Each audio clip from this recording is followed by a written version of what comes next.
Assalamualaikum warahmatullahi wabarakatuh. Alhamdulillah. Nahmaduhu wa nasta'inuhu wa nastahdihi wa nastaghfiruhu wa na'udzu billahi min shururi anfusina wa min sayyiati a'malina. Man yahdihillahu fala mudilla lahu wa man yudlil fala hadiya lahu. Asyhadu an la ilaha illallah wahdahu la syarika lahu. Asyhadu anna sayyidana Muhammadan 'abduhu wa rasuluhu. Allahumma shalli wa sallim wa barik ala sayyidina Muhammadin al-fatihi lima ughliqa wal khatimi lima sabaq nasiril haqqi bil haqq wal hadi ila siratikal mustaqim. Sallallahu alaihi wa ala alihi wa ashabihi haqqa qadrihi wa miqdarihi al-'azim. Allahumma nawwir bil kitabi basari wa atliq bi lisani اشرح بصدري واستعمل به جسدي بحولك وقوتك فإنه لا حول ولا قوة إلا بك سبحانك لا علم لنا إلا ما علمتنا إنك أنت العليم الحكيم ولا حول ولا قوة إلا بالله العلي العظيم. أما بعد, sambung Kifayatul Muhtadi 108 Jawi Rumi 200 bukan 138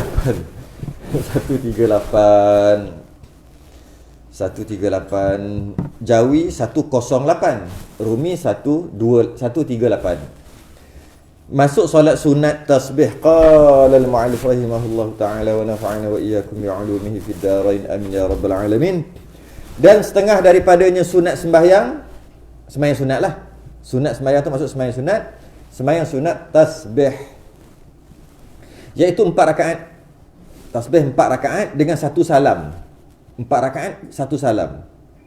Sama ada dengan 1 tasyahud atau 2 tasyahud. Oh, gitu. Direct je. Solat sunat tasbih 4 rakaat 1 salam. Sama ada tahiyat awal ataupun tak ada tahiyat awal. Kalau tak ada tahiyat awal 4 direct, tahiyat akhir lah. Kalau ada tahiyat awal 2 rakaat.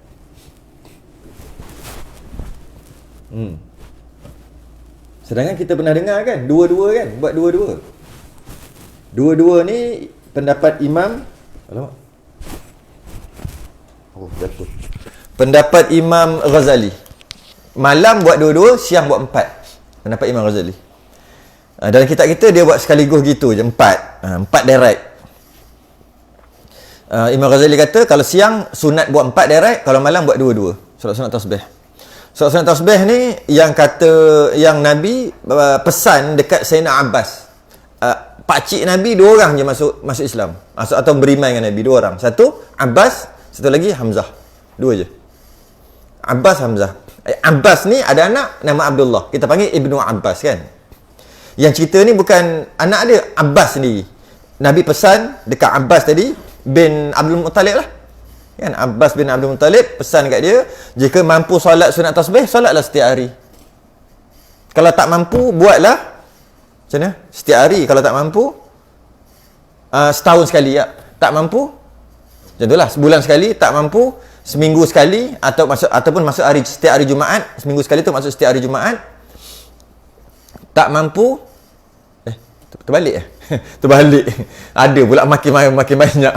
Tak mampu buat hari-hari, buat seminggu sekali. Masuk seminggu sekali tu setiap hari Jumaat. Tak mampu seminggu sekali, buat sebulan sekali. Tak mampu sebulan sekali, buat setahun sekali. Tak mampu setahun sekali, buat seumur hidup sekali. Buat. Tapi mesti buat solat sunat tasbih. Kerana fadilatnya sangat besar. Dia Allah mengampunkan dosa kecil dan dosa besar. Ini special. Special. Biasanya dosa besar tak diampun melainkan minta ampun kan. Ni dosa besar pun Allah ampunkan sekali. Sedangkan kita tahu dosa kecil terampun dengan sendiri. Ambil wuduk, hubung silaturahim, sedekah banyak, semua dosa kecil ampun walaupun tak minta. Dosa besar mesti minta. Kalau tidak Allah tak ampun. Mesti minta, maksud taubat, minta ya Allah ampunkan aku. Yang Imam Syafi'i kata apa? Engkau pengampun dosa-dosa besar kan. Ilahi lastu lil firdausi ahla wala aqwa ala naril jahimi fahabli taw wa tawaghfir zunubi fa innaka ghafiruz zambil azim. Sesungguhnya engkau yang mengampun dosa-dosa besar. Kenapa tak cakap dosa kecil? Dosa besar, dosa kecil pun Allah mengampun juga. Dosa kecil Allah ampunkan walaupun tak minta jika kita buat perkara-perkara baik. Dosa besar kena minta ampun, mengaku minta ampun, maka Allah ampunkan. Maksud minta ampun dengan Allah tu bertaubatlah. Tapi solat sunat tasbih, dosa kecil pun Allah ampun, dosa besar pun walaupun tak minta. Kalau minta lagilah. Kenapa besar fadilat? Kerana tu sebagian ulama kata dia hadis maudhu' lah, hadis dhaif. Nanti kita baca kat bawah tu. Besar dia punya tu besar. Dia punya kelebihan. Okey. Dan surah, sunat baca surah tu, baca surah yang sunat lah, surah bacalah surah apa pun 4 rakaat tu. Ada kata duha, insyirah, al-kausar, an-nas. Tak biasalah surah. Tapi yang menariknya ada satu surah, ada surah ni namanya Musabbihat. Nama surah ni surah Musabbihat. Surah tasbih, surah yang dimulaikan dengan menyucikan Allah, tasbih. Ada 7 surah apa? Ada 7. Sunat baca surah tu lah. Mana-mana 4 lah. Yang pertama hadid, sabbahalillah. Terbuka tak ingat lah. Sabbahalillahi ma fis sama, macam tu lah. Sebab dia lainnya ma fis sama wa ma fil ardh. Dia lain kat situ yang tukar tu. Hadid, sabbahalillah. Hasyar, sabbahalillah juga. Bezanya sabbahalillahi ma fis samawati wal ard wa huwal azizul hakim. Kalau hasyar, sabbahalillahi ma fis samawati wa ma fil ard. Itu yang bertukar takir, yang budak-budak takir tu. Dia sikit je. Maknanya dimulakan surah tu dengan sabbaha, menyucikan Allah. Kebetulan sembahyang tu nama solat sunat tasbih, sesuai. 2, tapi panjang lah. Yang ketiga surah Saf, sabbahalillahi ma fis samawati wa ma fil ard juga. 3. Yang keempat surah Jumaah, yusabbihu lillahi ma fis samawati wa ma fil ard bil malikil qudusil azizil hakim. Surah Saf, yusabbihu lillah, menyucikan Allah juga. Yang seterusnya 4 dah. Ada 3 lagi. Taghabun. Apa tah? Sabbahalillah ke yusabbihulillah? Yusabbihulillah. Taghabun. Kemudian Al-Isra. Al-Isra. Subhanalladzi. Subhan menyucikan Allah juga. Panjang-panjang. Dan last sekali A'la. Apa? Sabbihisma rabbikal a'la. Semua menyucikan Allah. 7. Jadi boleh baca mana 4 rakaat? 4 lah. Kalau buat 2-2. Kalau buat 2 salam, 2 ambillah surah yang sabbah, yang ambil yang pendek-pendek lah. Pendek-pendek pun panjang. Saf, Jumaah, Taghabun. Lepas tu A'la. Tu yang paling pendek. Tu pun panjang. Ini sunat lah. Biar puas hati. Dah lah solat sunat tasbih. Tasbih berlambak banyak. Tambah lagi surah. Cun lah. Okay? Dia tak sebut di sini, tapi kita baca lah juga. Kita ambil daripada kitab lain lah. Baca apa tu? Baca apa tasbih tadi? Baca apa? Subhanallah, alhamdulillah, wala ilaha illallah, wallahu akbar. 1 rakaat 75 kali. Tak ada dalam kitab kita. Dia sebut gitu je. 1 rakaat 75 kali. Kalau sunat, kalau mampu tambah wala haula wala quwata illa billahil aliyil azim. Tambah lagi. 75 kali untuk 1 rakaat. Tempat dia tak ada sebut dalam kitab kita. Tempat dia bila baca, pertama baca takbir, niat solat sunat tasbih tadi. Kemudian baca doa iftitah. Lepas tu baca Fatihah. Doa iftitah Fatihah lah. Lepas tu baca surah. Sebelum rukuk baca 15 kali tasbih. Subhanallah walhamdulillah wala ilaha illallah wallahu akbar. Atau tambah cantik lagi, wala haula wala quwata illa billahil aliyil azim 15 kali. Kemudian rukuk subhana rabbiyal azim. Lepas subhana rabbiyal azim minimum 3 kali, maksimum 11 kali. Lepas tu subhanallah alhamdulillah wala ilaha illallah wallahu akbar 10. Lepas tu i'tidah sami Allah maha hamidah rabbana lakal hamd, bacalah apa kita nak baca. Kemudian subhanallah alhamdulillah wala ilaha illallah wallahu akbar macam tadi juga 10. Kena kira tu 15 10 10. Lepas tu lepas i'tidah sujud subhana rabbil a'la 3 kali minimum, maksimum 11 kali. Lepas tu subhanallah alhamdulillah wala ilaha illallah wallahu akbar wala haula wala quwwata illa billah 10 kali. Kemudian duduk di antara sujud rabbi fili warhamni. Kemudian samalah 10 kali. Kemudian sujud yang kedua subhana rabbil a'la 3 kali ataupun 11 kali. Lepas tu 10 kali. Keseluruhannya belum lagi. Lepas sujud nak bangun rakaat kedua, duduk istirahah dia panggil 10 kali. Duduk istirahah 10 kali. Duduk 10 kali jadi berapa keseluruhannya? 75. Comel. Kalau rakaat kedua tak ada dah. Duduk istirahat. Maknanya duduk tahiyat. Bila tahiyat? Habis baca. Ada dua pendapat. Ada kata, lepas sujud tu, sebelum at-tahiyat tu, subhanallah dulu, 10 kali. Ada kata tidak. Baca tahiyat sampai habis, sebelum salam. Mana-mana pun janji duduk sama juga. Okey. Jadi 75. Itu cara yang pertama. Laju-laju je lah. Sebab, boleh tak sebut ni? Melampau tak? Laju-laju lah. Bukan buat pun. Boleh? Boleh tak?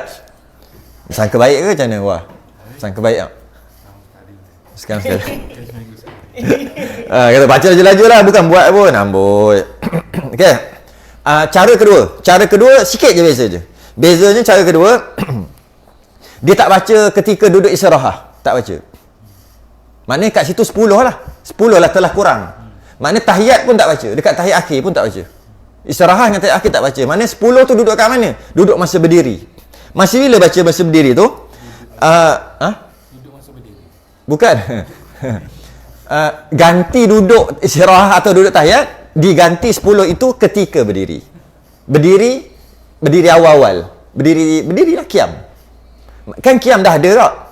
Ada lagi tambah lagi 10. Tapi tak, bukannya tu. Kat mana? Dekat sini. Mula-mula yang ni tak pernah buat lagi. Biasa kita dah buat yang tu tak? Ini tak buat. Tak apalah, kita tunjuk. Cara yang pertama, mula-mula baca takbir, baca doa iftitah, kena baca 15 kali. Lepas tu baca Fatihah, Fatihah dan surah. Lepas tu baru baca 10 kali. Jadi tu je 25. Bukan 25 direct. Macam mana pun 25 direct pun tak apa, sebab berdiri juga. Cuma tempat dia mula-mula tu 15 dulu, lepas baca Fatihah surah. Mula-mula tu maksud lepas doa iftitah. Lepas tu baca lagi 15. Jadi kalau macam tu, tahiyat akhir laju je lah. Dan duduk istirahat tak ada maksudnya. Sebab apa jadi gini? Sebab kan ada, kalau kita tengok mazhab-mazhab, pendapat-pendapat ulama, kan duduk istirahat tu ada yang kata tak ada. Dan solat biasa, iaitu lepas sujud Allahu Akbar turun bangun kan. Ada mazhab Syafi'i, pendapat muktamad, ada duduk kejap kan. Allah kan. Sebab tu jadi gitu khilaf tu. Okey. Jadi kalau 75 satu rakaat 4 jadi 300. 75 150, 2 rakaat lagi 150 jadi 300. Macam mana kalau terlupa? Ni yang details. Biasa dalam kuliah-kuliah maghrib tak sebut detail-detail macam ni, serabut. Macam mana kalau terlupa atau terkurang? Maksudnya tak yakin, macam kurang je, macam mana? Okey, bukan. Macam ni. Macam ni kalau confirm kurang. Kalau yang tak yakin tu nanti dulu, yang confirm kurang. Terlupa nak baca kan. Tidak sami Allah alhamdulillah, Allahu Akbar, Allah masa sujud. Semayang, mungkin semayang imam pun macam tu. Mungkin jadi makmum lah maksudnya. Mungkin imam terlupa. Mungkin juga semayang seorang. Terlupa. Macam mana nak buat? Memang tak boleh lah undur balik, confirm. Maka ganti. Berapa tadi? 10 kan? Kalau 10, 15, 20 lah. Ganti dekat rukun panjang. Tak boleh dekat i'tidal dengan 3 tempat tak boleh. Tak boleh ganti dekat i'tidal. Tak boleh ganti dekat duduk di antara 2 sujud. Tak boleh ganti dekat duduk istirahat. Tak boleh. Duduk istirahat tu tahu kan? Duduk istirahat tak boleh ganti situ. Sebab ketiga-tiga ni dia rukun pendek. Duduk istirahat tu bukan rukun, tapi dia macam rukun pendek. Tak boleh ganti situ. Habis tu ganti selain pada 3 tempat ni. Terlupa ketika i'tidal ke apa, ganti kat sujud boleh. Sujud yang kedua boleh. Berdiri rakaat kedua pun boleh. Janji rukun panjang. Rukuk boleh. Gantilah berapa yang tinggal. Kalau 5. Kalau 5 je terlupa, tak ambil 5. Sakit pinggang sangat ke apa, bangun. Allah, 5 lagi tak cukup. Kan? Gantilah. Tak boleh ganti dekat rukun pendek. Kerana rukun pendek itu sebenarnya pun tak boleh panjang. Dengan baca tasbih yang sampai 10 kali itu pun sebenarnya membatalkan dah. Kerana memanjangkan rukun pendek. Tapi dimaafkan sebab itu rumah dia. 10 tasbih tu rumah dia kan. Bila rumah, faham tak rumah dia kan? Maknanya zikir yang warid tapi panjang. Dia rukun pendek. Tiba-tiba tak boleh baca sebab panjang, nanti batal. Macam tu, macam kunut. I'tidal rukun pendek. Tapi kunut panjang. Sama ada kunut nazilah atau kunut subuh. Kunut witir panjang. Habis tu nak baca kunut macam mana kalau tak boleh panjang? Panjang pun tak boleh lebih daripada 25 saat lebih kurang. Lebih 25 saat batal. Sedangkan kunut nazilah, kunut subuh kadang-kadang lebih. Tapi kunut tu rumah dia dekat situ.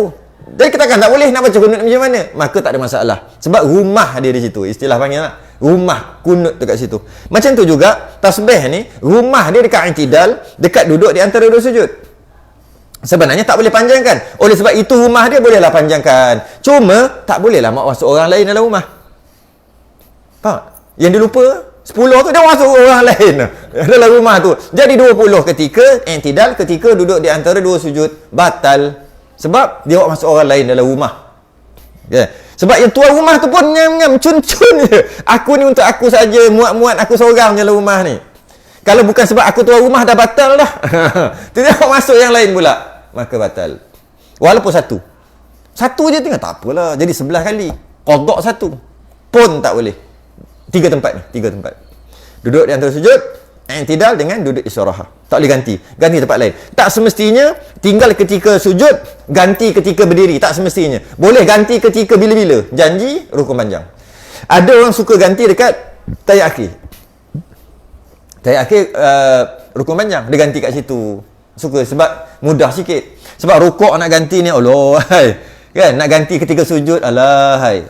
Nak ganti ketika tidak tak boleh. Mana lagi? Tu je lah. Nak ganti ketika berdiri pun dah panjang dengan surah-surah. Jadi ganti bila?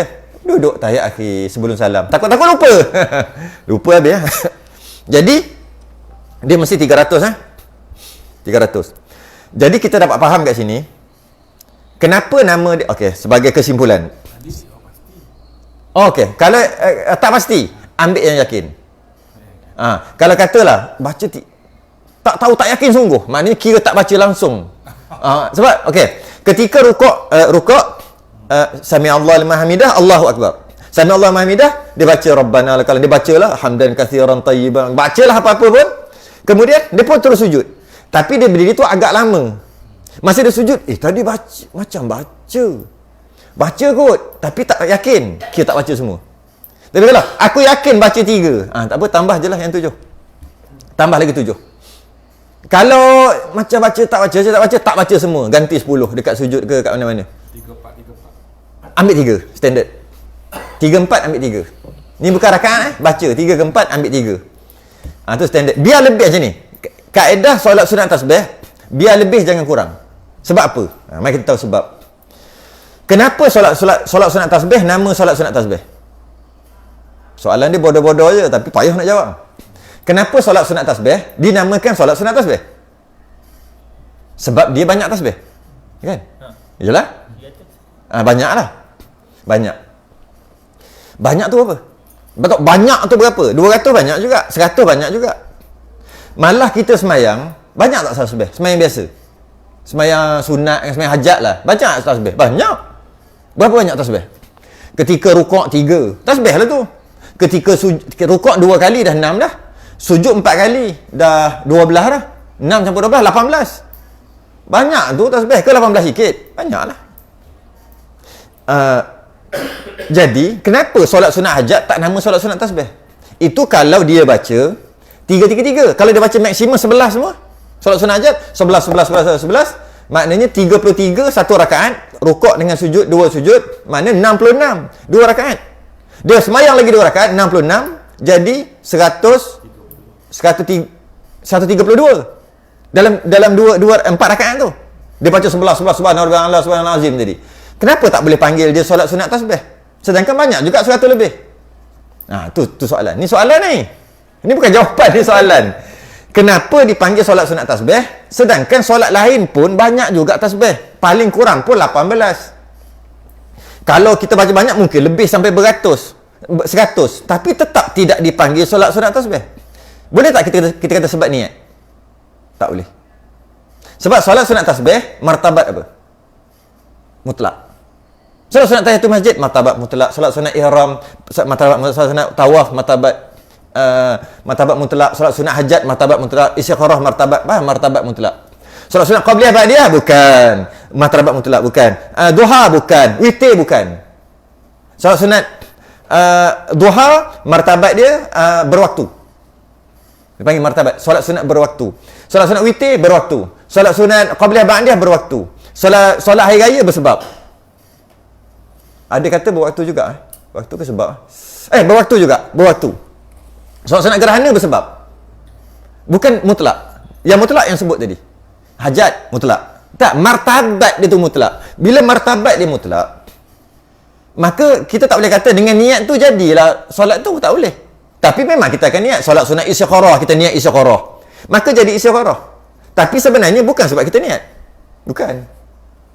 Niat kita tu tetap jadi solat sunat juga. Niat kita walaupun istikharah, dia jadi solat sunat mutlak. Cuma kita mengkhususkan dia sebagai istikharah. Tak apalah khusus lah. Tetap juga kita tak boleh kata dia jadi istikharah sebab kita niat istikharah. Tidak. Dia jadi istikharah lepas kita sembahyang, kita minta, ya Allah kau pilihkan aku. Itu baru jadi istikharah. Lepas sembahyang, ya Allah ini hajat aku, lepas solat hajat, itu jadi solat hajat. Bila masuk masjid, kita solat tahiyatul masjid, itu martabat mutlak. Sebab tu boleh masuk dalam sembahyang lain. Solat mutlak, martabat mutlak boleh masuk dalam sembahyang lain. Solat sunat tawaf. Wattakhidhu maqam Ibrahim musalla. Lupa lah. Jadikanlah tempat lepas tawaf tu baru buat ulang kaji. Lepas tawaf tu 7 kali sembahyanglah dekat maqam Ibrahim musalla. Quran sebut. Jadi maka sembahyanglah belakang tu. Okey. Sembahyang apa? Solat sunat tawaf. Solat sunat tawaf tu martabat mutlak. Kebetulan waktu tu dah masuk maghrib ke, masuk isyak ke, masuk apa, dia terus sembahyang isyak. Dapat automatik sebab dia masuk. Okey. Solat sunat tasbih pun martabat mutlak. Martabat dia mutlak. Soalannya, kenapa nama solat sunat tasbih tak dinamakan solat sunat tasbih yang lain, sembahyang lain, walaupun sembahyang lain pun banyak tasbih? Kerana nak kita kata ia tu banyak dari sudut pembacaan, dari sudut zikir lah, pembacaan, dia mesti 300 ke atas. Baru namanya banyak. Barulah layak dipanggil solat, baru layak dipanggil banyak dalam masalah bacaan. Kalau kata hari bulan Ramadan sunat membanyakkan baca Quran, betul? Apa maksud banyak? 300 ayat. Tu maksud dia. Bukan banyak tu main baca, tidak. 300 ayat minimum. Bila kata hari Jumaat banyakkan selawat tak? Selawat. Maksudnya 300 ke atas. Kalau tidak, tak nama banyak. Dari sudut bacaan, zikir, sebagainya, bila kata banyak, 300 ke atas. 300 ayat, 300 kali, 300 ke atas. Baru layak dinamakan banyak. Banyakkan zikir. Banyakkan zikir subhanallah. Maknanya 300 ke atas. Suami kerah sangat. Kerah keng sangat. Isteri dia, Allah lembutkanlah suami aku. Baca Ya Latif. Banyakkan baca. Isteri-isteri supaya suami tu lembut sikit. Berapa banyak? 300 ke atas. Semua 300 ke atas. Kalau 300 ke bawah, tak nama banyak. Niatlah Ya Latif, Ya Latif, Ya lembutkan suami aku, lembutkan. Lepas tu saya tahu patah dah. Bagaimana patah situ, patah sini. Tahu? Ya au. Bukan lembut tu, lembutkan hatinya. Jangan lembutkan badannya. Tak ada zuriat nanti. Jadi itulah apa-apalah. Kalau kata banyakkan baca Quran, ingat 300. Banyakkan berzikir, alhamdulillah. Banyakkan alhamdulillah. Banyakkan ya ghani, nak kaya? Banyakkan ya ghani, ya ghani, ya ghani, ya ghani. 300 ke atas. Kaya? Kalau tak kaya harta pun kaya dengan zikir. Mana nak? Kaya. Sebab itulah bila sebutnya banyak, layak dikatakan banyak, maka 300. Jadi solat sunat tasbih kerana banyak tasbih. Berapa banyak? 300. Sebenarnya bukan 300. Tambah subhana rabbiyal a'la 3 kali, kat situ berapa dah? Tambah sebenarnya lebih 300. Okey. Kalau kaedah dia jangan kurang, biar lebih. Sebab kalau kurang, dia tak jadi solat sunat tasbih, dia jadi solat sunat mutlak saja. Katalah 299. Jadi solat sunat mutlak. Macam solat sunat mutlak, solat mutlak. Okey, habis. Itu detail dia. Tetapi segala hadis yang menunjukkan atas sembahyang tasbih ini Berkata beberapa ulama ada tak berapa setuju dengan hadis-hadis yang menyatakan solat sunat tasbih ni. Keadaan keadaan hadisnya itu dhaif. Dhaif ni maksud sanadnya dhaif. Dan berkata setengahnya, ada ulama kata keadaan segala hadisnya itu maudhu', palsu. Ada ulama kata hadis dhaif, ada ulama kata hadis palsu. Jadi, maka bila ada ulama kata dhaif dan ada kata palsu, samalah juga. Ada ulama kata batal, ada ulama kata tak batal. Jadi kenapa kita nak ini ya, tak sebenarnya tak ada masalah. Dah ulama kata dhaif kan. Bila dhaif, dia bukannya palsu. Bila dhaif bukan tak boleh amal, cuma dhaif. Dhaif ni jalur periwayatan dia tu dipertikaikan. Ada orang-orang dipertikaikan. Orang ni pelupa. Buktinya buat keluar. Masa dia tua-tua dia lupa. Oh, Nabi cakap lain, dia cakap lain. Contoh. Masa muda-muda dia okey. Ada cerita dia. Ada cerita. Maka dia kata, oh ni pelupa. Bila sebab dia ni pelupa, dia salah seorang yang meriwayatkan hadis, maka turun pangkat. Cari pula hadis lain untuk menyokong. Kalau ada hadis lain untuk menyokong, mungkin dia naik hasan ke, apa ke. Adalah. Ada hadis lain. Mungkin tak jadi sahih pun. Tengoklah macam mana. Yang menyokong. Tak ada yang menyokong. Kekal dia dhaif. Tapi tak boleh kata palsu. Sebab ada orang dia kalau dhaif tu, dia seolah macam palsu. Tak boleh. Dhaif bukan bermakna tak boleh amal. Dhaif maksud jalur riwayatan, periwayatan dia dhaif, lemah dan dipertikaikan. Jadi hadis-hadis dhaif tak boleh digunakan untuk faham akidah. Tak boleh tentang Tuhan. Tak boleh. Mana boleh tentang akidah dia kena sahih, mutawatir tentang Tuhan. Tapi tentang hukum hakam tak boleh juga. Hukum hakam sah batal tak boleh juga. Dhaif. Sebab bila nak sah batal, cerita dosa pahala, benda besar ni. Tapi berkaitan dengan fadail amal untuk menggalakkan orang ibadah, boleh aja.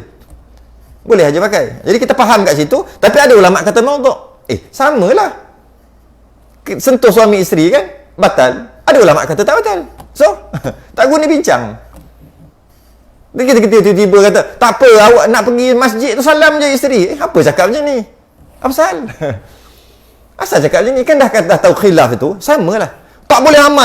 Dia adalah hadis palsu mengikut sebahagian ulama. Mengikut sebahagian ulama. Habis dia tak nak cakap ke yang kata dhaif? Jadi tak payahlah bincang. Yang bila bincang ni yang jadi ni. Untuk fadhil amal tak ada masalah. Untuk fadhil amal ni menggalakkan orang beramal. Tak ada masalah. Menyukakan. Tak ada masalah pun. Hadis dhaif tak ada masalah guna. Lepas tu ada lah dhaif jiddan, sangat lemah ada. Tapi dhaif tetap dhaif. Bila sebut dhaif bukan bermaksud maudhu'. Bila ada khilaf ulama, macam ada yang kata palsu, ada kata dhaif, macam juga hukum hakam, ada kata batal, ada kata tak batal. So kadang adalah grup-grup ni. Tapi time jadi masalah, tahu pula nak pakai pendapat dhaif. Bila-bila jadi contoh macam kes pergi kat tawaf, dia sentuh macam mana? Sentuh Kaabah ke macam itulah, dia masuk. Masa dia tawaf, dia kan tawaf di luar kan, dia tak boleh di dalam. Tapi ingat Kaabah tu dulu besar, lepas tu jadi kecil. Sebab tak cukup lah cerita pasal dia suruh telanjang, pakat-pakat telanjang lah, panjang lah cerita tu. Kutip batu semua. Agak sikit pakat-pakat telanjang. Nabi seorang je tak telanjang kan, bina balik Kaabah. Tak cukup batu, tak cukup batu lah senang cerita, tak cukup peralatan yang halal, semua haram. Teruk sungguh waktu tu, kaya-kaya tapi aku punya haram, tak boleh letak Kaabah. Tapi buat kerja haram, tapi dia tahu macam tu lah, curi ayam kena sembelih, kalau tidak haram. Habis kau curi lah, macam sama tu geng-geng musyrik Mekah lu. Curi ayam tapi sembelih tak boleh, nanti haram makan, kena sembelih. Masuk rumah orang, curi, tengok ada Quran. Tak boleh pegang Quran, tak ada wuduk. Kau curi. Sama lah geng ni, duit berlambak. Tapi dia tahu semua duit haram. Jadi kalau nak buat Kaabah kena duit halal. Tak boleh, jadi tak boleh pakai duit aku. Semua pakat-pakat kata, aku pun haram tak? Baju kau pun haram juga. Beli duit haram. Habis tu macam mana? Telanjang nak buat Kaabah. Kaabah masa tu rosak. Nak buat Kaabah telanjang pakai telanjang. Nabi pun kena telanjang. Baru Nabi nak buka, pengsan. Pengsan, malu sangat. Baru buka baju, pengsan. Lah kali macam ni Muhammad, kau pakai baju lah, kami yang semua telanjang. Selamat Nabi. Buatlah. Tapi masih lagi tak cukup kutik batu untuk buat Kaabah tadi.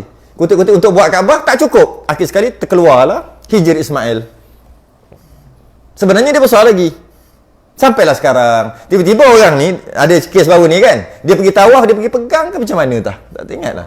Maknanya seolah-olah dia masuk di dalam. Maka ada ustazah ke ada orang cakap, oh tak boleh nanti. Lepas tu pula dia balik-balik dia kahwinkan anak dia. Sebab dia masih lagi dalam ihram, dia tahlul dia tak sah dan sebagainya lah. Dia lah sebab tawaf dia tak sah. Macam dia nak sa'i tahlul tak sah. Jadi dia balik ke dalam keadaan masih lagi ihram, masih lagi belum tahlul lah, seolah-olah gitu. Kemudian dia kahwinkan anak kan antara 13 tak boleh. Jadi anak tu pula jadi anak apa tu? Anak haram, jadi cucu haram, habis berharam-haram. Kecoh kejap sebab ada influencer yang buat yang buat. Okey. Tiba-tiba dapat kat geng-geng ni kata, sabar jangan buat kecoh gitu. Ada pendapat gini. Pandai nak cerita tu. Pandai pula dia kata, ada memang betul, masih di dalam lagi. Jika sebahagian besar badan duduk di luar, masih lagi dikira tawaf tu kira sah, maka anak jangan cakap sampai anak haram cucu haram. Nak cerita apa? Golongan ni juga yang bila kata ni dhaif kira palsu, dia juga kata tu. Tapi dalam bab ni konon-konon jadi hero lah. Jangan gitu. Masyarakat jadi apa? Kelang kabut. Kan ada pendapat mengatakan gini, pandai pula. Ingatkan tak pandai. Tapi bila kata ini hadis dhaif boleh Jamal salah sunat tasbih, oh dia kecoh. Ni ada je baca Yasin gini. Dia kecoh sebab dhaif. Tak pandai pula pilih kat situ. Tu je.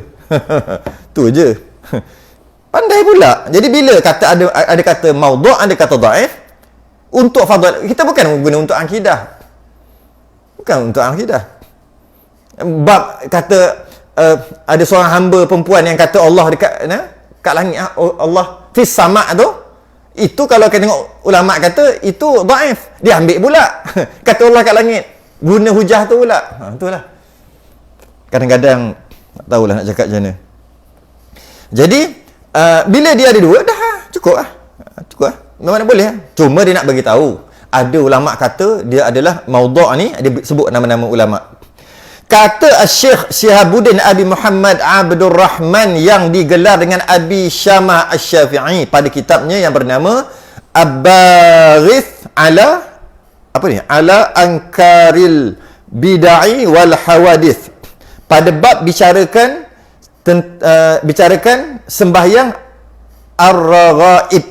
Ar-Raghaib ni sembahyang Jumaat pertama bulan Rajab.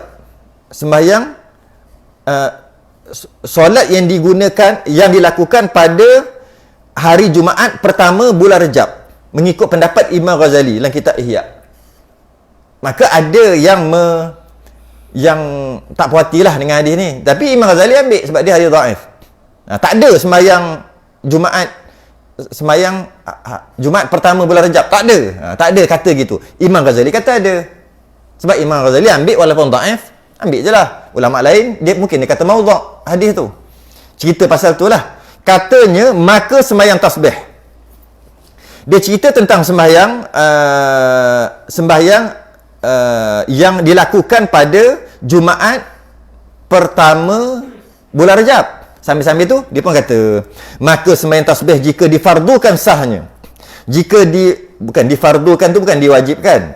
Jika dikatakan ada sembahyang tasbih tu, sahnya maksudnya hujah-hujah yang mengatakan ada sembahyang tasbih, dia kata gitu, adalah ia daripada jumlah yang diistisnakan dia oleh syarak, dikecualikan. Ni yang tak puas hati ni, yang menentang. Diistisnakan, dikecualikan dia oleh syarak, padahal beberapa banyak jalan hadisnya, tetapi banyak jalan hadis, maksud banyak solat sunat tasbih ni banyak jalannya, periwayatannya, tetapi tiadalah sah satu daripadanya.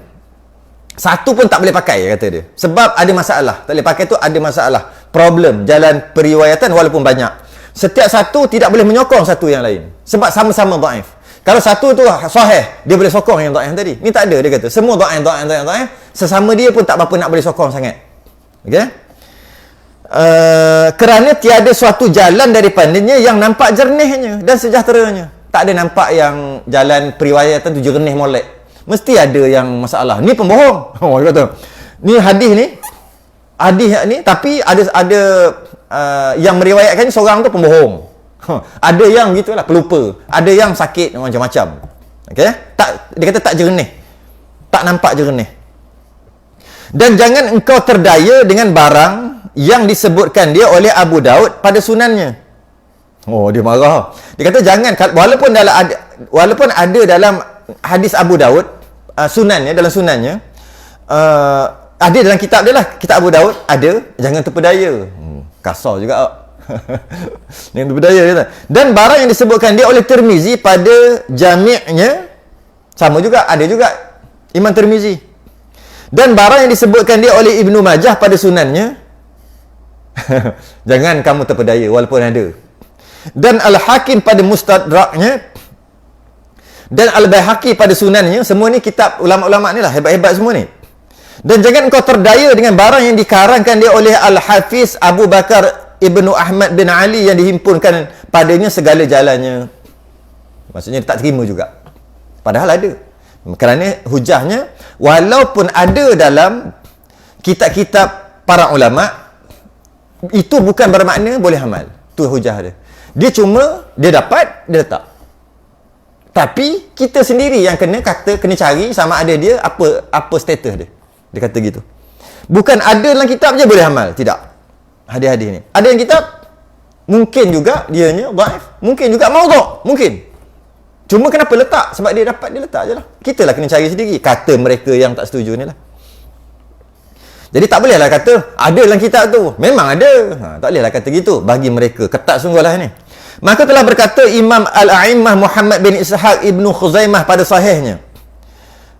Bab bermula sembahyang tasbih, jika sah suatu hadis padanya, maka tentulah apa tu? Jatuh. Tentulah jatuh syak pada hatiku pada hadis itu. Kalau ada lah satu hadis yang berkaitan dengan solat sunat tasbih yang kata ada lah, aku kata kat hati aku mesti problem hadis ni.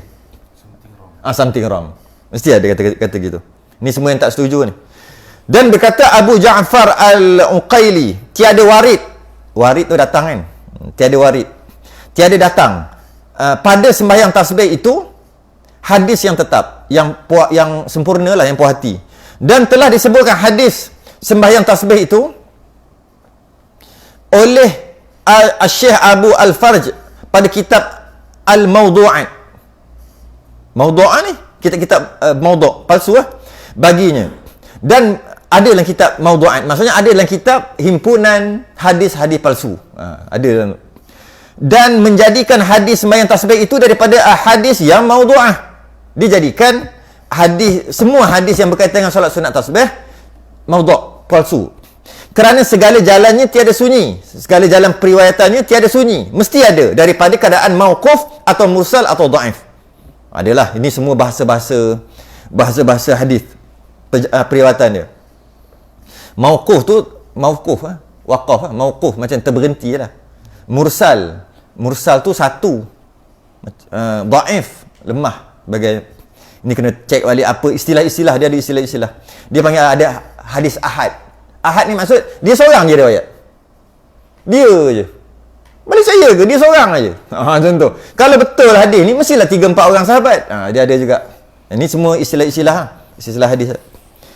Dan berkata Darul Qutni, semua ulama-ulama hadis ni. Kemudian daripada ia sebutkan beberapa hadis bagi sembahyang tasbih itu, dia lepas dia sebut semua hadis itu, keadaan segala hadis itu tiada sabit suatu daripadanya. Tak setuju juga. Dan Ibnu Jauzi telah dijadikan segala hadis sembahyang tasbih daripada segala hadis yang maudhu'ah juga. Habis. Jadi nak bagi tahu, tapi dalam masa yang sama, okey, tengok sekejap yang letak solat sunat tasbih adalah Syekh Daud dalam kitab Sulam Mubtadi. Yalah, ni kita dalam kurungan tu kan Sulam. Jadi Syekh Daud Tok saudara pengarang kitab Kifayah, dia kata salah satu yang sunat adalah solat sunat tasbih. Cicit saudara dia yang Kifayah ni, dia kata dia syarahkan. Dia kata, dan nampak cara dia pun tak setuju lah kan. Cara dia tu memang tak setuju.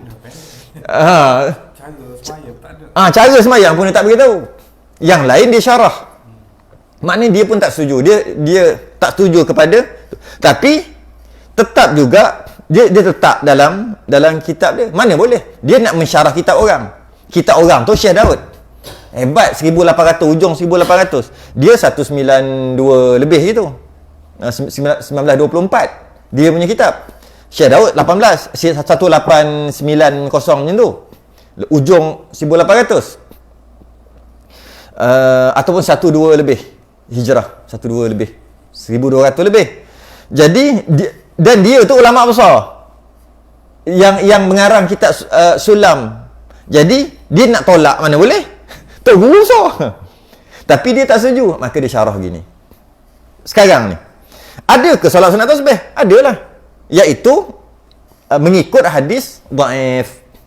Nak amal ke tak nak? Ikutlah. Ikutlah. Nak amal ke tak nak?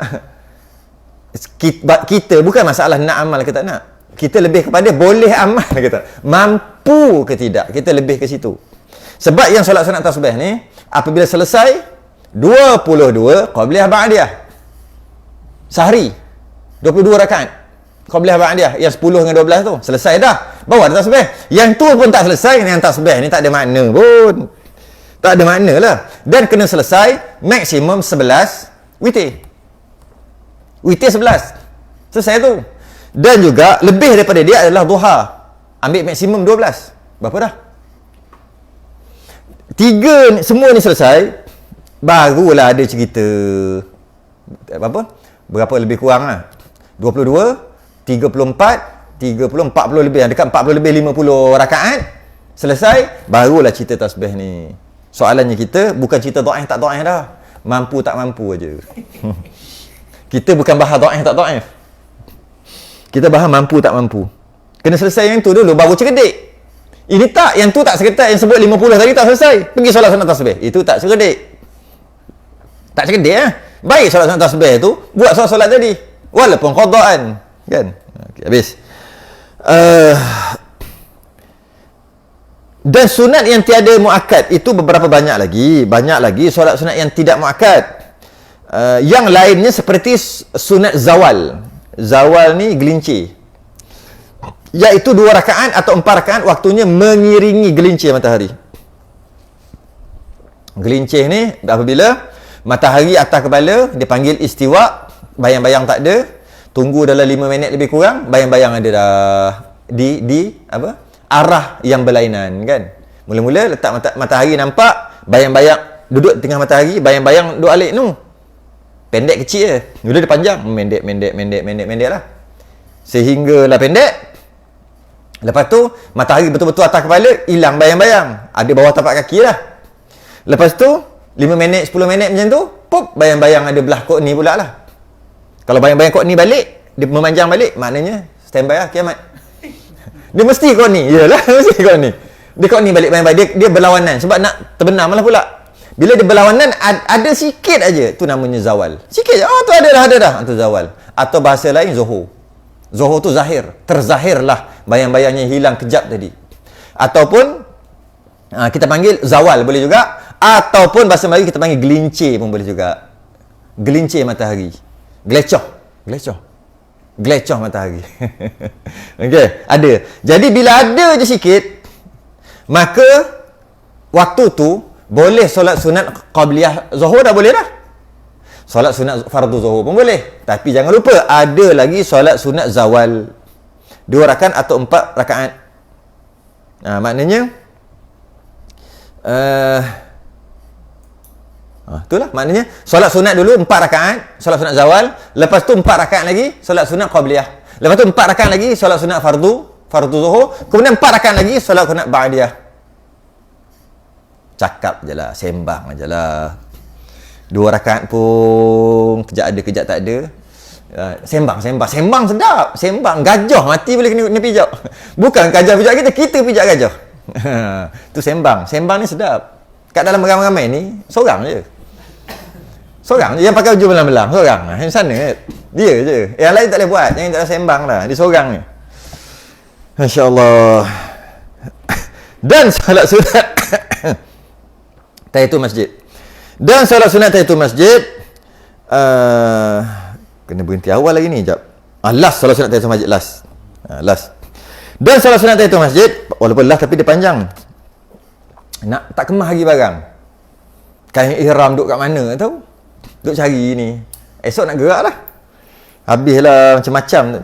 Gunting kena bawa gunting. Ke ada orang cerita kalau suruh gunting dia minta duit nanti. 100 rial lah apalah. No. Tak lah. Kalau buat dalam beg besar tu. Buat dalam apa? Luggage. Gunting plastik. Gunting besi. Gunting budak sekolah. Gunting budak sekolah. Tak lepas. Buat dalam luggage boleh. Tak lepas gunting. Tak, 3 je. Bukan nak botak pun. 3. Banyak lagi. Apa dia? Botok. Botok nanti ya. Nanti kan datang nak kuliah orang halau balik ni kan. Ni siapa pula ni? Nak cari apa? Plak kan? Plak dia pula. Plak dia lain tak? Nak cari tu, nak cari ni, tak macam-macam lagi, tak kemas lagi. Kena habis awal ni. Last ni tahiyatul masjid. Allah, ya Allah, ya Allah. Beli kat sana ada jual ada jual.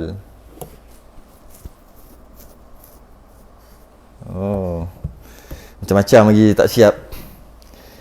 Allah, ya Allah, ya Allah. Okey, last solat sunat tahiyatul masjid. Dan sunat tahiyatul masjid ni bermaksud solat sunat tahiyatul masjid bermaksud tahiyah. Kan at-tahiyah tu maksud penghormatan. Tahiyah tu kata baca tahiyat, baca penghormatan. Tahiyatul masjid menghormati masjid. Sebenarnya bukan menghormati masjid, menghormati tuan masjid, iaitu Allah. Okey? Jadi masuk-masuk sunatlah menghormati masjid, menghormati tuan masjid. Kerana cara untuk berhubung dengan Allah tak ada cara lain melainkan dengan sembahyang. Kalau menghormati tuan rumah, bagi salam, tegur, bercakap, tanya khabar. Tapi menghormati Allah, tuan masjid, dia tak boleh tegur, hai gitu, tak boleh. Caranya dengan sembahyang. Perhubungan kita dengan Allah adalah sembahyang. Jadi masuk-masuk rumah orang tu biar respect sikit. Macam tu lah. Masuk rumah Allah tu biar respect sikit. Yang boleh didirikan tahiyatul masjid hanya di masjid lah. Janganlah tanya surau boleh ke tidak. Sebab dah nama tahiyatul masjid, bukan tahiyatul surau. Habis kalau surau buat Jumaat, sahaja aku solat tahiyatul surau buat Jumaat. Tak ada. Tak, orang tanya juga. Surau ni buat Jumaat Ustaz, takkan tak boleh tahiyatul masjid? Niatlah. Sahaja aku solat surau diri Jumaat 2 rakaat. Mana ada tahiyatul surau? Yang ada tahiyatul masjid. Jadi hanya masjid ajalah. Kalau kat kawasan lapang tak boleh lah. Kawasan lapang yang kita ni buat solat Jumaat. Solat Jumaat dan tahiyatul masjid tak ada kena-mengena. Jangan disamakan. Tempat tu buat solat Jumaat, mesti boleh tahiyatul masjid. Tak ada kena-mengena dengan solat Jumaat. Janji ianya masjid, tetap boleh tahiyatul masjid walaupun tak buat Jumaat. Contohnya, masjid apa yang tak buat Jumaat? Di Kuantan. Orang Kuantan lah. Ke tukar IC lah. Ada masjid tapi tak boleh buat Jumaat. Itu masjid? Bukan. Ya ke? Bukan yang lain?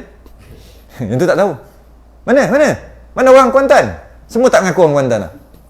Masjid tapi tak boleh buat Jumaat. Jeng buat ni. Tukar IC lah. Masjid Tok Seni.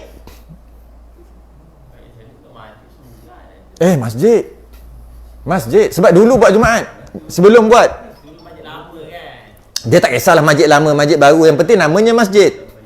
Walaupun bila tak boleh buat Jumaat, tetap kekal masjid. Tak jadi surau. Kekal masjid. Sebab Tok Seni itu dah wakaf. Masjid Tok Seni.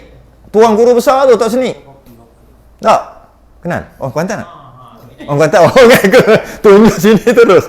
Tok Seni yang dengan cerita Tok Seni tu yang buka berserah tu. Dengar cerita lah. Masjid tahu tak? Masjid tu tetap masjid walaupun tak boleh solat Jumaat sebab masjid berserah tu, masjid apa panggil? Masjid berserah besar tu dekat sangat jalan kaki je. Maka dulu boleh buat solat Jumaat, sekarang tak boleh. Kekal nama masjid. Kenapa dia kekal nama masjid? Sebab dia memang masjid. Maka boleh tak buat solat Jumaat? Boleh tak buat solat tahiyatul masjid? Boleh lah sebab namanya masjid. Tapi tak buat solat Jumaat. Tak ada kena-mengena solat Jumaat dengan tahiyatul masjid. Tak ada kena-mengena. Boleh tak iktikaf dekat masjid Tok Seni tu? Boleh. Sebab dia masjid, boleh iktikaf. Walaupun tak ada solat Jumaat. Tapi ada surau yang buat solat Jumaat. Maka boleh ke tahiyatul masjid? Tak ada kena-mengena. Buat solat Jumaat dengan tahiyatul masjid. Jadi bila dia surau, tak boleh. Settle. Gitulah. Dan begitu juga tahiyatul masjid tak boleh buat. Kalau macam Masjid Salahuddin ni pun sama. Kan ramai kan. Orang sini semua Masya Allah. Subuh macam solat Jumaat. Solat Jumaat sampai terkeluar. Bila sampai keluar tu, sampai ke pintu gate tu, ada orang solat Jumaat. Boleh tak tahiyatul masjid? Itu bukan masjid. Itu tempat jalan tar. Maka tak boleh solat tahiyatul tar. Tak adalah sebab itu bukan masjid. Maka tak boleh lah tahiyatul masjid. Tapi bersambung dengan orang tak kira bersambung tak bersambung. Janji ia masjid, boleh tahiyatul masjid. Bukan masjid, tak boleh tahiyatul masjid. Kalau bukan masjid. Walaupun sebelah dengan masjid. Bukan tu luar-luar tu tak boleh. Tak boleh. Bersambung tak boleh. Tak boleh sembahyang Jumaat ke? Bukan, tahiyatul masjid yang tak boleh. Apa yang bersambung? Orang bersambung. Jika soft bersambung. Walaupun soft bersambung. Dah penuh nak buat macam mana? Duduk ajalah. Ini tengok orang sembahyang kat luar tu, sedangkan khatib dengan khutbah. Ketika khatib dengan khutbah, tak boleh sembahyang. Kecuali tahiyatul masjid. Dia duduk luar, duduk ajalah. Sembahyang kat tahiyatul masjid. Yang duduk dalam tak apa. Tempat senang cerita macam ni. Tempat yang boleh pijak selipar, tu tak boleh. Sebab bila boleh pijak selipar, pasti mungkin ada najis. Masjid haram ada najis. Kenapa boleh pijak selipar? Boleh pakai selipar? Boleh pakai kasut? Sebab bukan masjid lah. Kalau masjid haram pakai selipar kat situ. Jadi kita dapat faham, yang boleh pakai selipar kasut, dia bukan masjid. Walaupun dalam pagar masjid. Tak boleh. Kalau khatib tak boleh. Dia jadi berdosa. Ketika khatib berkhutbah, tak boleh solat lain. Hanya satu je tahiyatul masjid. Kalau sembahyang juga tak sah dan berdosa. Tak jadi.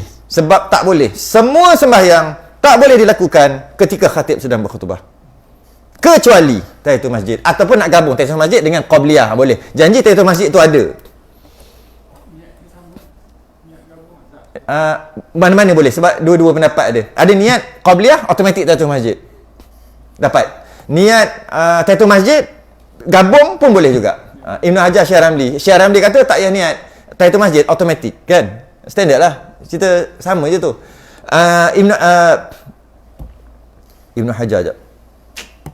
Ibn Hajar kata kena niat untuk dapat pahala. Syekh Ramli kata tak niat pun dapat pahala tahiyatul masjid. Walaupun niat yang lain sekalipun, qabliyah contohnya, dapat juga tahiyatul masjid dan dapat pahala. Ibn Hajar kata tak niat qabliyah saja, tak dapat tahiyatul masjid, tapi tak dapat niat qabliyah. Tak niat tahiyatul masjid.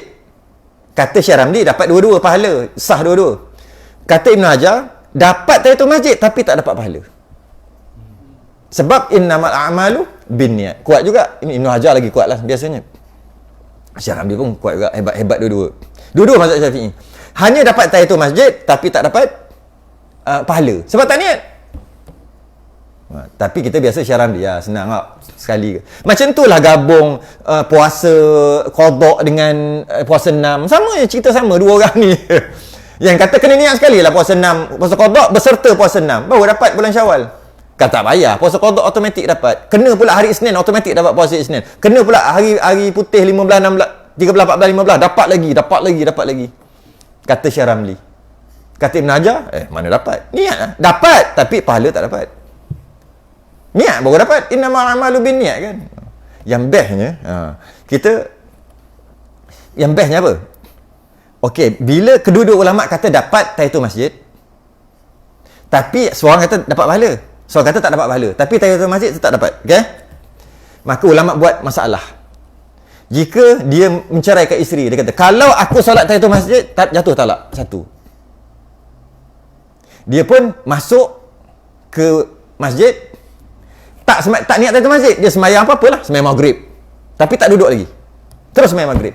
Masuk-masuk terus sembahyang sembahyang qabliyah apa-apalah. Masuk-masuk terus sembahyang apa-apalah tahiyatul masjid yang tadi tu ke. Tapi bukan niat tahiyatul masjid, dia niat qabliyah ke.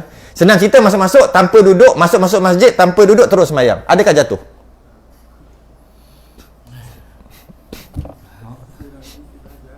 Jatuh. Aku tak niat. Aku niat sembahyang maghrib. Jatuh. Dua-dua. Sebab dua-dua kata sah. Dapat tahiyatul masjid. Cuma Syekh Ramli kata dapat pahala sekali. Ibn Hajar kata tak dapat pahala tapi dapat tahiyatul masjid. Jadi, jatuh talak. Macam mana cara tak nak bagi ni? Dia duduk dulu. Duduk. Bila duduk, tahiyatul masjid tak boleh dah. Tahiyatul masjid tak boleh duduk. Duduk. 1, 2, 3. Bangun sembahyang. Tapi tu lah, setiap kali nak kena cancel kan lah. Macam mana nak cancelkan balik? Dia panggil ta'liq tu. Dia kata, jika aku sembahyang tahiyatul masjid, terjatuh talak satu ke atas engkau. Macam mana nak cancelkan balik? Tak, dia jadi dua. Dia jadi dua ta'liq.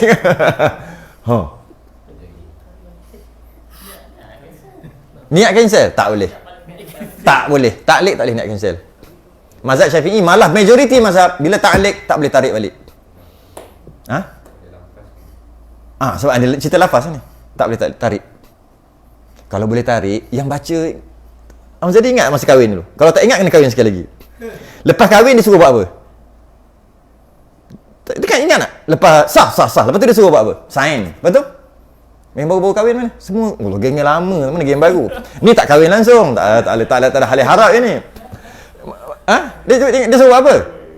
Jika aku meninggalkan bla bla bla bla selama 4 bulan gini-gini, datang kepada qadi bayar RM1 begini-gini, maka jatuh talak satu. Tu ta'liq. Kalau boleh batal, lepas tu ya Allah, aku batal ta'liq tadi. Tak guna. Baca tu. Betul tak boleh tarik. Tak boleh tarik balik. Malah yang menarik lagi. Jika dah bercerai, tapi bukan sebab ta'liq tu. Bercerai sebab lain, cerai lah. Tapi lah ta'liq tak, cerai. Kemudian kahwin balik. Cerai, kahwin balik. Ta'liq tu laku lagi.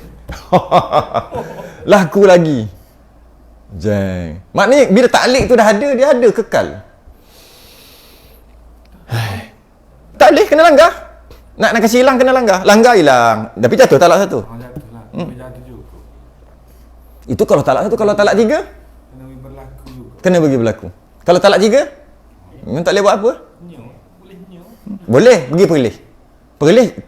Niat talak 3, jatuh talak 1. Tapi masuk mahkamah dia. Perlih. Dia lain kan pada orang kan. Dia pelik pada orang. Pergi perlih. Masuk mahkamah dia. Gini. Oh, tak 3. Niat akhirnya jatuh apa? Jatuh 1. Walaupun lepas 3. Dia seorang biasa. Pelik. Kalau selain pada tu, 3, kata 3 jatuh 3. Jadi jatuhlah dengan dia niat itu masjid. Sebenarnya ada pendapat kedua dalam mazhab Maliki. Ini mahal. Payah nak cari yang ni. Pendapat kedua dalam mazhab Maliki boleh tarik balik. Maksudnya 90%, mudah kata gitulah. 90% ulama kata semua, dia panggil majoriti ulama mengatakan tak boleh tarik balik. Tapi ada sebahagian kecil ulama, bukan mazhab Syafi'i pun, mazhab Maliki, dia kata boleh tarik balik. Niat tarik balik. Sebab tu Abang Zaidi jawab boleh tarik balik. Sebab dia 4 mazhab dalam dada. Sebab dia memang, kita saja dulu, dia dah tahu dah tu. Sekejap lagi dia nak rak balik, tapi tak apa, kita faham. Dia tahu memang boleh sebenarnya. Tapi ikut mazhab Maliki. Cuma boleh ke nak beramal? Nak beramal kan? Samalah macam sentuh batal ke tidak. Sebenarnya samalah. Dekat bila terkepit boleh ke tidak? Nak sembahyang tak boleh ambil wuduk berbalut tayamum ke tidak? Mazhab lain tak payah. Samalah ceritanya, sama je. Mazhab lain juga kita pakai. Adakah boleh? Cara disiplin untuk pakai begitulah dengan yang lain-lain, samalah disiplin je. Ada disiplin, jangan main bantai je. Disiplin tu yang susah tu. Disiplin. Maka hasil Allah panjangnya. Maka hasil sunat tahiyatul masjid itu dengan mengerjakan fardu serta diniatkan dia atau sembahyang 2 rakaat atau lebih. Maka hasil sunat tahiyatul masjid itu terhasil dengan mengerjakan fardu Maksud buat apa-apa sembahyang fardu sekalipun, dapat tahiyatul masjid. Yang sebut tadi lah. Dapat dah. Dia bukan fardu aja, sunat pun dapat. Apa-apa solat sunat yang lain, automatik dapat tahiyatul masjid. Jika tak duduk lagi, sama ada diniatkan ataupun tak diniatkan. Biasanya dapat pahala atau tidak. Serta diniatkan dia. Diniatkan dia ni untuk dapat pahala. Tak niat pun dapat juga, tapi pahala tak dapat. Atau sembahyang 2 rakaat atau lebih. Dan dengan syarat sembahyang 2 rakaat atau ke atas. Jadi kalau solat witir tak boleh 1 rakaat. Solat witir 1 rakaat tak boleh. Witir 3 rakaat boleh. Masuk-masuk nak sembahyang witir 1 rakaat, masuk masjid tak dapat tahiyatul masjid. Solat jenazah tak dapat. Masuk-masuk tak duduk lagi, Allahu Akbar 4 kali tak dapat sebab tak ada rakaat. Yang dapat sembahyang 2 rakaat ke atas. Apa-apa sembahyang automatik dapat. Okay. Dan gugur sunat tahiyatul masjid dengan duduk dengan sengaja. Duduk dengan sengaja habis. Dan jika kerana mengambil wuduk sekalipun. Duduk atas batu. Tapi soalannya, itu masjid ke tidak? Senang je. Boleh tak ludah dalam masjid? Tu cara tu. Cerita ni bukan senang, bukan. Cara ni cara untuk senang. Saya bagi kaedah. Jangan ambil hukum aja. Ambil hukum time kuliah maghrib lah. Kuliah malam ni dia kena ambil kaedah. Sebab tu kata, boleh tak pakai selipar? Tak ada orang ajar gitu. Ini kaedah. Orang biasa kata, oh kat luar tu bukan masjid. Dia kata bagi tahu gitu. Saya tak mau gitu. Saya bagi tahu sekali dengan kaedah. Boleh tak pakai selipar? Itu kaedah dia suruh fikir. Sama juga. Okey. Tempat ambil wuduk tu duduk boleh ke tak? Macam ni. Dalam masjid boleh ludah. Apa hukum ludah? Ludah dalam masjid. Kalau ada apa-apa dalam mulut, kan disunatkan ludah walaupun tengah sembahyang belah kiri. Kalau sampai tak boleh baca. Itu kalau kat rumah. Kalau kat masjid, apa hukumnya? Haram. Jadi, dekat tempat ambil wuduk ada ludah tak? Ada. Jadi kalau masjid berdosa. Maknanya masjid tak? Bukan. Susah pun. Bukan susah pun. Kan? Kan kat situ, maknanya confirm dah bukan masjid. Jika ianya masjid, berdosa. Jadi bukan masjid lah. Siapa yang menentukan? Kalau dia ada owner dia yang tentukan. Ini masjid, ini bukan masjid. Kalau bukan tak ada owner orang, macam kerajaan yang tentukan mengikut plan. Ataupun di gazette kan, istilahnya gazette tak? Di gazette. Dia urukkan, ini masjid, ini bukan masjid. Masuk bukan masjid, dia tak kata bukan masjid. Dia kata ini parking. Bila parking tu bukan masjid lah. Ini toilet. Toilet tu bukan masjid lah. Siapa masuk masjid negeri, ada tempat dalam tu. Tu bukan masjid. Tempat ambil wuduk ke toilet masjid Shah Alam tu. Masuk dalam ada toilet. Dah tak dalam sangat tepi. Itu bukan masjid. Kalau tidak, mana boleh kencing dalam masjid? Cuma kita nisbahkan kecing masjid. Masjid kan tempat kencing je kan. Singgah sebentar, kecing. Kita kata je kencing kat masjid. Sebenarnya bukan, pinjam je perkataan tu. Kencing bukan kat masjid. Masjid yang mana boleh sembahyang tahiyatul masjid, yang mana boleh iktikaf. Dan masjid tak boleh ada 21 larangan dalam masjid. Tak boleh jual beli, tak boleh ada najis, tak boleh itu, tak boleh ni, macam-macam larangan. Habis tu, yang boleh kencing apa tu? Bukan masjid. Masjid bukan semestinya petak. Masjid bukan semestinya bulat. Masjid boleh gini. Boleh. Tuan dia kata gitu. Kenapa gitu saja? Habis yang ni kat luar ni dia gitu kan. Bawah naik atas tu bawah. Panjang, lu satu kaki panjang. Pergi balik. Boleh. Kona balik, kona atas, masuk ke dalam, masuk dalam bangunan. Keluar balik. Mana semua tu bukan masjid kat luar, bukan.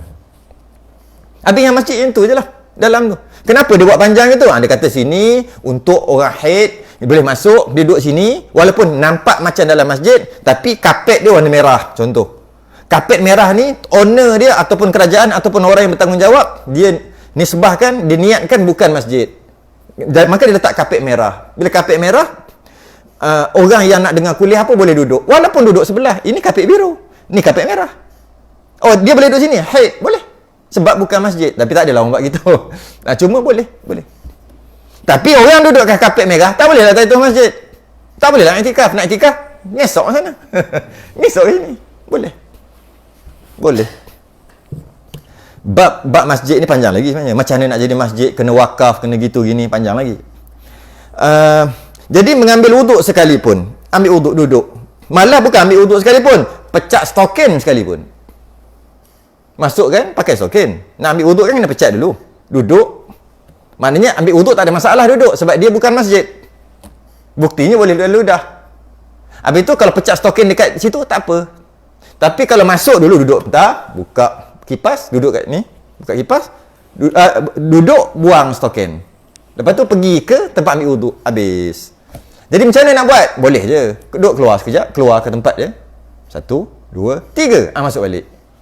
Dia bukan mesti kalau dah datang tak boleh tahiyatul masjid kerana telah duduk, bukan bermakna tak boleh terus. Keluarlah masuk balik. Malah ulama kata walaupun sengaja, tak tahu nak sembahyang apa. Keluar jap, keluar. 1, 2 macam Siti Piramli tu kan. 1, 2, 3. Tahu tak cerita? Musa berjanggut. Kan orang tu datang yang apa? Yang nak dia nak apa? Nak Minang tu. Keturunan ayam Belanda tu. Keturunan ayam Belanda. Tak sama ni keturunan ayam Serama. Ayam ni nak ayam Belanda. Tak sama. Kita tak sama. Kan dia kata nak Minang. Kejap-kejap. Puspa. Apa? Puspa wangi kan. Kan dia masuk. Orang tua tu masuk. Betul kata. 1, 2, 3. 1, 2, 3. Betul dia keluar. Macam tu lah. Keluar ke masjid kira. 1, 2, 3. Dah cukup 3. Masuk balik. Boleh saya tu masjid. Lepas tu ambil sembahyang tahiyatul masjid, Allah tinggal spek mata pula nak baca Quran dalam masjid, tinggal spek mata dekat kereta. Keluar ambil spek mata, masuk tahiyatul masjid lagi. Gitu lah. Boleh, boleh. Sebab yang penting masuk masjid. Tapi bila dah masuk duduk, tak boleh dah. Cara nak boleh, keluar aje, masuk balik. Okey. Dan tiada gugur. Ini tak gugur. Dan tiada gugur jika dengan lupa atau jahil, melainkan jahil ni tak payah bahas lah. Melainkan jika lama masa duduknya. Jika terlupa, ni terlupa yang tadi sengaja duduk. Sengaja duduk pecah stokin tu sengaja. Ni lupa. Gitu duduk. Bila gitu baru tapi dengan syarat. Sekejap. Sekejap tu tak ada dia letak, huruf aja. Macam mana boleh ada hukum sekejap duduk yang kerana terlupa tadi? Sahabat tu lah. Sahabat masuk, Nabi tengah khutbah, sahabat duduk terus. Dia tak sembahyang. Nabi pun berhenti khutbah, Nabi kata bangun sembahyang kan. Kan sahabat dah duduk. Agak-agak berapa lama sahabat duduk sebelum Nabi tegur? Agak-agak 5 saat. 10 macam lama sangat. Tapi nak habiskan ayat tu, Nabi tengah nak habiskan ayat, bukan tengah-tengah terus berhenti. Tak, Nabi akan habiskan ayat. Bila habiskan ayat, Nabi suruh dia bangun. Dah sembahyang belum? Belum, bangun. Kita letak 5 ke? Maksimum 10 kot. Kan? Maksimum 10 saat. Lepas 10 saat, ingat. Tak boleh dah. Kalau lupa, boleh bangun. Sebenarnya Nabi suruh bangun kenapa? Selain daripada sebab suruh tahiyatul masjid. Tapi sebab di sebalik. Hikmah. Ada hikmah dia. Sahabat tu orang miskin. Dia pakai baju compa camping. Jahit. Nabi buat satu makna banyak. Nabi pun suruh bangun. Sahabat pun tengok, Allah, sesaknya dia ni. Pakat-pakat tengok dia lah sebab Nabi suruh bangun. Dia jadi perhatian. Dan dia jadi hukum baru. Sahabat catat atau catat ataupun ingat, oh, ni hukum baru. Sebab tu sampai ke kita hukum. Sebab sahabat dia ingat, oh, ni hukum. Dia akan perhati. Okey, dah duduk sekejap, boleh bangun. Nabi berhenti khutbah, suruh sembahyang. Sampai-sampai tu dia tengok, Allah, berapa banyak tampal dah. Habis sembahyang, dapat 2 helai. Itulah hikmah Nabi suruh. Dapat 2 helai. 2 helai jubah baru. Orang kaya-kaya ramai ni, ambil jubah. Allah, kesian tengok. Sebelum ni tak perasan. Bila Nabi suruh tu perasan. Nabi punya arahan. Dan yang terakhir boleh juga yang tidak menggugurkan tahiyatul masjid, kalau sebab dia masuk nak ambil air, nak minum, sunat duduk, dia duduk. Itu tak menggugurkan. Sebab memang sunat minum duduk, maka dia duduk, gok, letak balik. Sebenarnya. Jadi sama jugalah, jangan lama yang tadilah. Kalau kita letak 10 saat. Tak menggugurkan. Kalau minum teh tarik, sambil-sambil borak, itu habis lah. Gugur. Wallahu alam. Tak boleh panjang dah. Solat sunat wuduk. Berhenti kat situ. Tak. Duduk tu punggung bagi duduk Punggung bermula sembahyang tasbih. Sekejap, mana nak tanda ni. Dan sunat tahiyatul masjid. Oh, satu muka juga. Loh, satu muka. Oh, dia. Maksud duduk tu yang sah duduk ketika semayang. Kan semayang kan duduk di antara dua sujud, duduk tahiyat. Bukan mesti duduk macam tu aja tawarruk istirahat, bukan. Janji duduk yang sah. Itu maksud duduk. Soalannya, kalau macam tu betul lah. Betul lah. Sebab duduk bercangkung tak sah. Kaedah dia, duduk yang kata hilang, terangkat kesunatan tahiyatul masjid adalah duduk yang sah jika semayang. Yang sah ketika semayang. Iaitu duduk di antara dua sujud dan duduk tahiyat kan. Adakah mencangkung sah? Tak sah. Betul lah. Betul lah kalau macam tu. Dia kena duduk yang sah lah, senang cerita. Macam sama ada, kalau nak duduk sah dalam semayang, dia mesti punggung ke bawah. Ataupun punggung duduk atas sesuatu itu kena bumi. Sekarang ni punggung tergantung. Maka tak nama duduk. Lebih lagi duduk macam Piramli. Sila duduk, tak ada kan, tak ada kursi, dia pun ya, duduk kan. Itu lagi lah. Itu bukan duduk, itu berdiri. Wallahu alam. Kita sambung. Mungkin dua kali, mungkin sekali tak ada, mungkin dua kali ada. Tengok keadaan. Mungkin sekali tak ada, minggu depan tak ada, mungkin juga minggu depan dengan minggu satu lagi. Tengok poster ni. Minggu depan confirm lah. Minggu satu lagi tu tak tahu sebab baru sampai kan. Minggu. Nanti. Nanti dekat? Boleh. Boleh. Baik. Gapo? Ada gapo? Selain tasbih kafarah dan subhanallah.